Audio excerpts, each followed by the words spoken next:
पिछले जन्म में गांव की उस ब्यूटी ने मुझे रिजर्वर से सेव किया था, पर मैंने बदले में उसे सिर्फ टॉर्चर दिया। उसके साथ फोर्स्ड मैरिज की, और जब वो डिलीवरी के बाद कमजोर थी तब भी उसे ठंडे पानी में मछली पकड़ने भेज दिया। फिर भी उसने कभी मुझसे डिवोर्स नहीं लिया, बस हमारी लाइफ को बेटर करने का प्लान सोचती रही। लेकिन जब मेरी गैम्बलिंग की वजह से भारी लोन हो गया तो मैंने अपनी ही बेटी को सेल करने का डिसीजन लिया। ये सुनकर लिऊ रुयान पूरी तरह टूट गई और हमारी 1 साल की बेटी को लेकर उसी रिजर्वेयर में कूदकर उसने सुसाइड कर लिया। उसके मरने के बाद मुझे रियलिटी का शॉक लगा। अपने गुनाह कम करने के लिए बिलियनर बनने के बाद भी मैंने हर लड़की को रिजेक्ट कर दिया और अपना सारा पैसा और पावर बस टाइम मशीन की रिसर्च में लगा दिया, ताकि ताकि मैं पास्ट में वापस जाकर अपने उस मासूम सी लियो रुयान को सेव कर सकूं। शायद भगवान को भी मुझ पर तरस आ गया। जब मैं अपनी डेथ बेड पर था तो मुझे लगा कि मेरी टाइम मशीन मुझे पास्ट में ले आई है। पर जैसे ही मैंने अपनी आंखें खोली मैं सच में 30 साल पीछे आ चुका था। सामने दीवार के कोने में मेरी लियू रुयान डर से कांप रही थी, अपनी लाल आंखों को रगड़ते हुए। जब मुझे यकीन हुआ कि ये कोई सपना नहीं है तो मेरे मुंह से चीख निकल गई, वाइफ, क्या सच में तुम हो? बस जैसे ही मैं उसके पास गया वो बुरी तरह चिल्लाने लगी, दूर हटो, मुझे टच मत करना। उसकी आवाज में एक भयानक खौफ था। ये रिएक्शन देखकर मैं फ्रीज हो गया। मुझे अचानक याद आया, ये वही टाइम था जब वो अपनी फैमिली से पैसे मांग कर लाई थी ताकि बच्ची के लिए फूड ले सके, पर मैंने उससे वो पैसे भी छीन लिए थे। शराब के नशे में मैंने उसे कितनी बेरहमी से टॉर्चर किया था। ये सोचकर मुझे खुद पर इतनी नफरत हुई कि मैंने अपने ही मुंह पर जोर जोर से 10-12 थप्पड़ जड़ दिए। खून मेरे होठों से रिसने लगा। आंखों में आंसू लिए लियू रुयान चुपचाप मेरी इस हरकत को देखती रही और फिर उसने एक कड़वी स्माइल दी। उसे याद भी नहीं होगा कि मैंने ऐसा कितनी बार किया है। हर बार शराब का नशा उतरने के बाद मैं ऐसे ही घुटनों पर बैठकर ड्रामा करता था, माफी मांगता था, पर कभी नहीं बदला। वो मेरे हर टॉर्चर को बर्दाश्त कर सकती थी, लेकिन अपनी बच्ची को भूख से तड़पते हुए देखना उसके बर्दाश्त के बाहर था। तभी हमारी बच्ची के जोर जोर से रोने की आवाज ने मेरे ख्यालों का सिस्टम ब्रेक कर दिया। अब मैं बस खड़ा होकर देख नहीं सकता था। मैंने जल्दी से जमीन से अपने कपड़े उठाए और रोती हुई लियू रियान को शांत करते हुए कहा, रियान, तुम बस वेट करो, मैं अभी बच्ची के लिए कुछ खाने को लेकर आता हूँ। ये कहकर मैं गांव की उस इकलौती शॉप की तरफ दौड़ पड़ा। इस जवान बॉडी की एनर्जी इतनी हाई थी कि मैं बिना सांस फूले वहां पहुंच गया। शॉप के ओनर बूढ़े हुआंग ने मुझे देखते ही अपने पीले दांत दिखाते हुए पूछा, क्यों, फिर से शराब चाहिए? रेगुलर वाली या कोई और? पिछले जन्म में मेरे पास करोड़ों की वेल्थ थी, मैं चाहूं तो पूरी की पूरी बेबी फूड फैक्ट्री खरीद सकता था, पर इस मोमेंट में मेरी जेब में एक सिक्का तक नहीं था। शर्मिंदगी से नजरें झुकाते हुए मैंने कहा, हुआंग अंकल, मुझे बच्ची के लिए थोड़ा नील पाउडर चाहिए। आप मेरी बात का रेस्ट करें, मैं कल तक सारे पैसे क्लियर कर दूंगा। मेरी बात सुनकर उनकी आंखें फटी की फटी रह गई। एक गहरी सांस लेते हुए वो बड़बड़ाए, क्या किस्मत है बेचारी की, लियू रियान इस पूरे इलाके की सबसे ब्यूटीफुल और स्मार्ट लड़की थी और इसने इस लूजर से शादी कर ली। खुद तो प्रॉब्लम में है ही, अब बेचारी बच्ची भी सफर कर रही है। वहां अंकल ने बिना कुछ कहे मुझे मील पाउडर का पैकेट दे दिया। मैंने उन्हें थैंक्स बोला और फुल स्पीड में घर की तरफ दौड़ पड़ा। जैसे ही मैं कोर्टयार्ड में पहुंचा बच्ची के रोने की आवाज मेरे कानों में गूंजने लगी। मैं तेजी से कमरे में गया और भारी आवाज में बोला, वाइफ, देखो मैं बच्ची के लिए मील पाउडर ले आया। मेरी आवाज सुनते ही लियू रियान ने ऊपर देखा।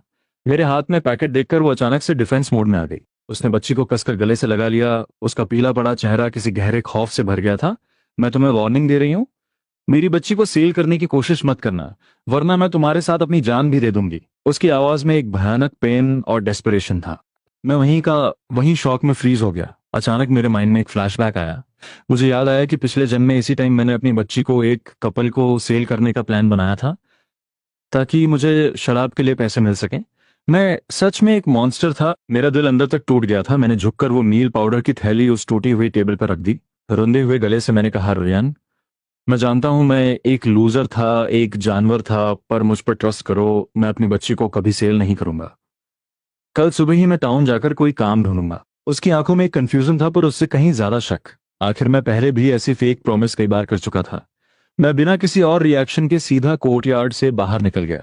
अगर मेरी मेमोरी सही है तो पिछले जन्म में इसी जगह से मेरी वाइफ अपनी बच्ची को लेकर रिजर्वर की तरफ भागी थी। उसने अपने शरीर से भारी पत्थर बांध लिए थे ताकि बचने का कोई चांस ही ना रहे। ये सोचते ही मेरी पूरी बॉडी में एक सिहरन दौड़ गई। थैंक गॉड, अभी ज्यादा देर नहीं हुई है, मैं सब कुछ फिक्स कर सकता हूँ। बस मुझे जल्दी से पैसे कमाने होंगे और अपनी फैमिली को वो केयर देनी होगी डिजर्व करते हैं।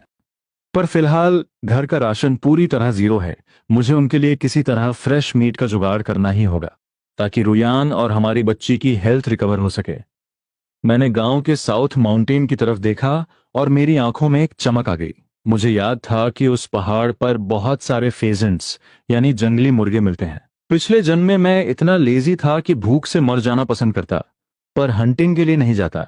लेकिन अब मुझे इस चांस का पूरा यूज करना था। फेजेंट का सूप औरतों और बच्चों की हेल्थ के लिए एक मैजिक पोशन की तरह काम करता है और बचे हुए मीट को मार्केट में सेल भी किया जा सकता है। माउंटेन पर पहुंचते ही मैंने अपने अंडरवियर से इलास्टिक निकाला, एक वाई शेप की लकड़ी तोड़ी और एक जुगाड़ू स्लिंग शॉट तैयार कर लिया। पिछले जन्म में रिच होने के बाद मुझे शूटिंग का काफी शौक था, तो मेरा एम एकदम परफेक्ट था। शुरू में थोड़ा टाइम लगा, पर जल्द ही मैं अपने फॉर्म में आ गया। कुछ ही घंटों की मेहनत के बाद मैंने कई छोटे बर्ड्स और एक बहुत बड़ा जंगली मुर्गा हंट कर लिया था। मैंने खुशी खुशी अपने सारे शिकार को एक साथ बांधा और घर लौटने की तैयारी करने लगा। पर तभी अगले ही पल मैंने नोटिस किया कि मेरी पीठ पर रखा सारा शिकार अचानक गायब हो गया। मेरे तो होश ही उड़ गए, ये क्या सिस्टम है। तभी मेरी नजर अपनी चेस्ट पर पड़ी, जहां रुयान का दिया हुआ लकी चार्म एक अजीब सी गोल्डन लाइट से ग्लो कर रहा था। ये वही चार्म था जो वो हमेशा अपने पास रखती थी, सुसाइड करने से ठीक पहले तक। मैंने कंफ्यूजन में उस चार्म को टच किया और अचानक मैं एक अजीब से मैजिकल स्पेस के अंदर था। कुछ देर की टेस्टिंग के बाद मुझे पूरा गेम समझ आ गया। ये एक सीक्रेट स्टोरेज स्पेस था। इस पावर के साथ तो फ्यूचर में पैसे कमाना एक बच्चों का खेल बन जाएगा। रुयन, बस थोड़ा सा वेट करो, मैं तुम्हें दुनिया की सारी लग्जरी और पावर दूंगा। घर लौटते समय मैंने देखा कि गांव के कई घरों में इलेक्ट्रिसिटी आ चुकी है, पर हमारा घर अभी भी एक पुराने ऑयल लैंप के सहारे था। यह देखकर मेरा गिल्ट और बढ़ गया। मैं सीधा घर के किचन में घुसा और अंधेरा होने से पहले ही मैंने जल्दी से उस शिकार को साफ किया और एक शानदार सूप तैयार कर लिया। कुछ ही देर बाद मैं एक बड़े बाउल में वो गर्मागर्म सूप लेकर मेन रूम में पहुंचा। मैंने आवाज दी, रियान आओ खाना खा लो, मैंने स्पेशल तुम्हारे लिए सूप बनाया है। 3 बार आवाज देने के बाद वो धीरे धीरे अपने कमरे से बाहर आई।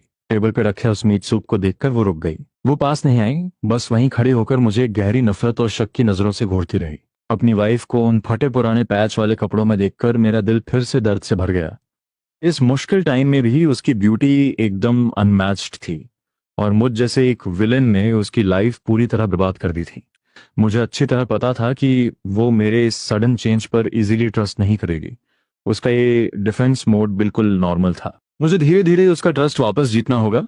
मुझे पता था कि अगर मैं वहीं खड़ा रहा तो वो उस खाने को टच भी नहीं करेगी। मैंने एक हल्की सी स्माइल दी और बोला, रुयान तुम आराम से खाओ, किचन में अभी और भी है, अगर कम पड़े तो मुझे बुला लेना। ये कहकर मैं सीधा मुड़ा और बाहर निकल गया। मेरे जाने के बाद ल्यू रुयान वहीं फ्रीज खड़ी रही। उस बाउल से उठती भाप को देखकर उसे लगा जैसे वो कोई सपना देख रही हो। क्या ये कोई लास्ट मील है? क्योंकि पास्ट का रिकॉर्ड यही था कि घर में जो भी अच्छा खाना होता था वो मैं अकेला खा जाता था, और उसे सिर्फ बचा कुचा खाना और पानी मिलता था। इस मोमेंट में भले ही उसकी एनर्जी लेवल बिल्कुल डाउन थी और उसे तेज भूख लग रही थी, पर मेरे इस अजीब बिहेवियर के कारण वो खाना खाने की हिम्मत नहीं जुटा पा रही थी। वो धीरे से कमरे के दरवाजे तक आई और उसने मुझे बाहर बैठे सूप पीते हुए देखा। तभी उसकी नजर किचन के दरवाजे पर टंगे उस बड़े से जंगली मुर्गे पर पड़ी। उसे समझ आ गया कि ये मैंने माउंटेन पर हंट किया है, चोरी नहीं किया। इस बात से उसे थोड़ी तसल्ली हुई और वो वापस अंदर जाकर चुपचाप वो सूप पीने लगी। बहुत टाइम बाद उसे इतना अच्छा खाना मिला था, इसलिए उसने थोड़ा ज्यादा खा लिया और उसे एक डकार भी आ गई। खाने के बाद जब मैं चुपचाप सारे बर्तन क्लीन करने लगा तो रुयान पूरी तरह ब्लैंक हो गई, क्योंकि मैंने लाइफ में कभी कोई डोमेस्टिक काम नहीं किया था। सारा काम खत्म करके मैंने एक बड़ा बर्तन पानी का बॉईल किया और उसे कमरे में लेकर गया। रुयान, इस गर्म पानी से खुद को थोड़ा क्लीन कर लो। इतना कहकर मैंने वो बर्तन नीचे रखा और बिना उसके रिएक्शन का वेट किए मुड़कर बाहर आ गया। दरवाजे पर बैठकर मैं आसमान की तरफ देखने लगा और अपने फ्यूचर का प्लान सेट करने लगा। मुझे पैसे कमाने का कोई सॉलिड सिस्टम ढूंढना ही होगा। सर्दियां बस शुरू होने ही वाली थीं और यहाँ का टेम्परेचर -20 डिग्री तक चला जाता है। अगर मैंने जल्द ही नए विंटर क्लोथ्स और ब्लैंकेट्स का अरेंजमेंट नहीं किया तो रुयान और मेरी बच्ची ठंड से जम जाएंगी। तभी मैंने नोटिस किया कि अंदर पानी की आवाज आनी बंद हो गई थी। मैं पानी चेंज करने के लिए जैसे ही कमरे में एंटर हुआ, मुझे अचानक सामने देखकर रुयान बुरी तरह डर गई। उसने हड़बड़ाहट में अपने कपड़े से खुद को कवर किया और पीछे हटते हुए चिल्लाई, पास मत आना। उसका ये पैनिक रिएक्शन देखकर मुझे खुद पर और ज्यादा गुस्सा आया। मैं समझ गया था कि उसके माइंड का ये ट्रॉमा इतनी जल्दी हील नहीं होगा। मुझे अपने एक्शन से ही उसे सेफ फील कराना होगा। मैंने सॉफ्ट टोन में कहा, वाइफ डरो मत, मैं बस ये यूज्ड पानी बाहर निकालने आया हूं। मैं तुम्हें टच भी नहीं करूंगा, प्लीज पीछे मत हटो, गिर जाओगी। मैं झुका और मैंने वो पानी का बर्तन उठाया और चुपचाप कमरे से बाहर आ गया। रियन ने मेरी तरफ देखा तक नहीं और मेरे जाते ही जल्दी से अपने कपड़े पहन लिए। मैं वापस कोर्टयार्ड में आकर बैठ गया और अपना माइंड दौड़ाने लगा कि आखिर जल्दी से जल्दी अमीर कैसे बना जाए। तभी अचानक मुझे एक पास्ट मेमोरी ने हिट किया। पिछले जन्म में कुछ आउटसाइडर्स माउंटेन पर जाने के लिए गाइड ढूंढ रहे थे और उन्होंने मुझे हायर किया था। मुझे बस उन्हें रास्ता दिखाने के पैसे मिल रहे थे, इसलिए मैं खुशी खुशी उनके साथ चला गया था। वो लोग उस घने जंगल में कुछ अजीब से प्लांट्स और हर्ब्स कलेक्ट कर रहे थे। उस टाइम मुझे लगता था कि ये सिटी वाले पागल हैं जो घास फूस जमा कर रहे हैं, पर आज मुझे उन हर्ब्स की असली वैल्यू पता थी। बिना एक सेकंड वेस्ट किए मेरा एनर्जी लेवल एकदम हाई हो गया। मैंने एक टॉर्च रेडी की, अपने टूल्स उठाए और रात के उस डार्क और डेंजरस माउंटेन की तरफ निकल पड़ा। मेरी किस्मत सच में मेरे साथ थी। वो रेयर हर्ब्स कलेक्ट करने के साथ साथ मुझे वहां एक वाइल्ड सिवेट कैट यानी गोजली का नेस्ट भी मिल गया। मैंने तुरंत उनका शिकार किया, स्किन अलग की और सब कुछ अपने मैजिकल स्टोरेज स्पेस में डाल लिया। अगली सुबह होते ही मैं अपनी बास्केट्स लेकर सीधे टाउन के मार्केट में पहुंच गया। मैंने किसी की नजर बचा